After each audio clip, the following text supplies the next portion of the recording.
અમદાવાદ પશ્ચિમ લોકસભા બેઠક પર 13 ઉમેદવારો વચ્ચે જંગ જામવાનો છે। ભાજપ કોંગ્રેસ સિવાય 3 અપક્ષ ઉમેદવારો પણ ચૂંટણી જંગમાં છે। એક કોંગ્રેસ, એક ભાજપ, એક બીએસપી અને બાકી 7 ઉમેદવારો વચ્ચે આ જંગ જામવાનો છે। અમદાવાદ પશ્ચિમ બેઠકની વાત કરવામાં આવી રહી છે।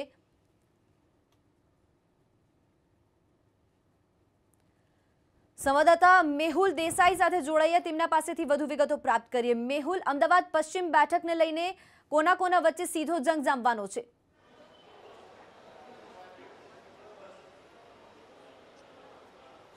बिल्कुल जिज्ञा बात કરવામાં આવે તો અમદાવાદ પશ્ચિમની બેઠકની જ્યાં સુધી વાત છે તો તેની અંદર અમદાવાદનો જે નદી પારના જે વિસ્તારો છે ને તેની જે બેઠકો છે તેનો સમાવેશ કરવામાં આવે છે। કુલ 13 જેટલા ઉમેદવારો છે તે ઉમેદવારો મેદાનમાં છે, જેમાં ભારતીય જનતા પાર્ટી, કોંગ્રેસ અને બહુજન સમાજવાદી પાર્ટી બીએસપી આ 3 રાષ્ટ્રીય જે પાર્ટીઓ છે તેના ઉમેદવારો સીધા જંગમાં છે। સાથે જ 3 અપક્ષો દ્વારા પણ ફોર્મ ભરવામાં આવ્યું છે અને લગભગ 7 જેટલા જે નાના પક્ષો છે તેના ઉમેદવારો આ ચૂંટણી જંગમાં ઝંપલાવ્યું છે। એટલે કુલ 13 જેટલા ઉમેદવારો 2019ની લોકસભાની ચૂંટણીમાં અમદાવાદ પશ્ચિમ માટે ઉમેદવારી કરી છે અને તેની આખરી યાદી છે તે પણ જે સમય જે છે તે પૂર્ણ થઈ ગયો છે। મુખ્યત્વે વાત કરવામાં આવે તો મહત્વપૂર્ણ આ બેઠકો રહેશે, કારણ કે આ બેઠકો ઉપર ત્રીજી વાર જે ભારતીય જનતા પાર્ટીના સાંસદ ડોક્ટર કિરીટ સોલંકીને ઉમેદવાર છે તે જો ઘોષિત કરવામાં આવે છે। બીજી તરફ રાજુભાઈ પરમાર જે કોંગ્રેસ તરફથી જે છે ઉમેદવારી કરી રહ્યા છે। જો બીએસપી વધુ મત લેશે તો ચોક્કસથી ક્યાંક ને ક્યાંક ભારતીય જનતા પાર્ટીને કેટલાક વોટ તૂટવાનો ડર છે અને ક્યાંક ને ક્યાંક કોંગ્રેસને પણ જે છે તે જે ઉમેદવાર જે ફટકો છે તે પડી શકે છે। અપક્ષો જે અલગ અલગ જે વિસ્તાર છે તે વિસ્તારને લઈને હંમેશા ખૂબ જ મહત્વની ભૂમિકા રહેતી હોય છે। વાત કરવામાં આવે તો અપક્ષ ઉમેદવારો પણ છે ચૂંટણીના મેદાનમાં। આભાર મેહુલ તમામ જાણકારી આપવા માટે। કોંગ્રેસ, એક ભાજપ, એક બીએસપી અને બાકી 7 ઉમેદવારો વચ્ચે અમદાવાદ પશ્ચિમ બેઠક પર સીધો જંગ જામશે।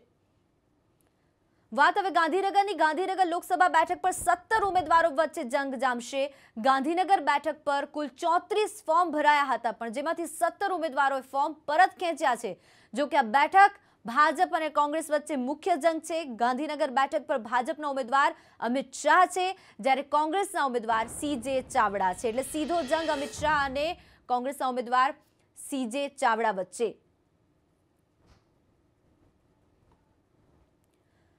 ગાંધીનગર જઈએ, સીધા કલ્પેશ રાવલ પાસે, અમારા સંવાદદાતા પાસે વધુ વિગતો પ્રાપ્ત કરીશું। કલ્પેશ, ગાંધીનગરમાં શું હાલ જોવા મળી રહ્યા છે અત્યારે?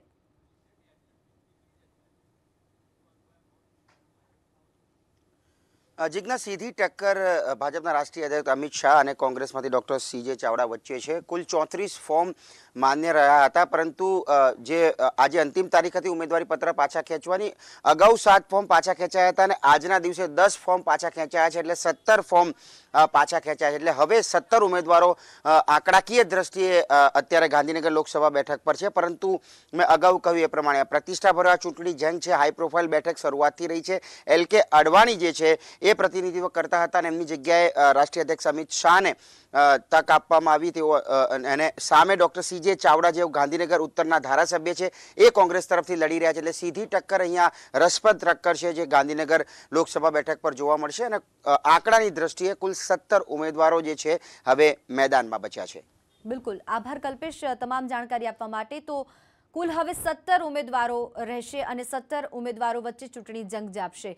સીધો જંગ અમિત શાહ અને સીજે ચાવડા વચ્ચે, એટલે કે કોંગ્રેસ અને બીજેપી વચ્ચે। દેશભરની નજર આ ગાંધીનગર બેઠક પર, ગાંધીનગર લોકસભા બેઠક પર, કારણ કે ખૂબ જ હાઈ પ્રોફાઇલ આ બેઠક માનવામાં આવે છે। પહેલા એલ.કે. અડવાણી અહીંથી લડતા હતા અને બીજેપીનો વોટર્સ અહીંયા વધારે હોય છે,